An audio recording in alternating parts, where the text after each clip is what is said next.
যেটা মেয়েরই স্বপ্ন থাকে জানো তো, যে সে মা হবে। আমিও কিন্তু তার বিকল্প নই, আমিও মা হচ্ছি। কিন্তু আমার রাস্তাটা না একটু আলাদা।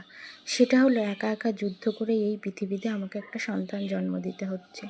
আমার হেল্প করার মতো বা পাশে থাকার মতো কেউ নেই। বরং আমাকে আরও দুটো মানুষকে দেখতে হয়, তাদের জন্য খাবার বানাতে হয়, আমার নিজের জন্যও করতে হয়। আমি হাজার অসুস্থ হয়ে পড়ে থাকলেও হয়তো মা কখন ছুটে আসবে, তারপর আমাকে দেখবে। তাছাড়া আমার শ্বশুরবাড়ির তরফ থেকে আমাকে দেখার মতো বা আমার পাশে দাঁড়ানোর মতো আমার সত্যিই কেউ নেই। তাই আমার মাঝে মাঝে না নিজেকে খুব অসহায় লাগে।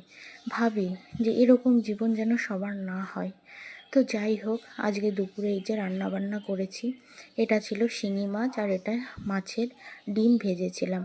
আর এখানে বাবা এতটা অসুস্থ হয়ে পড়েছিল, আবার শ্বাসকষ্ট হচ্ছে। উনি যেহেতু হার্টের পেশেন্ট, কিচ্ছু করার নেই, বাড়ি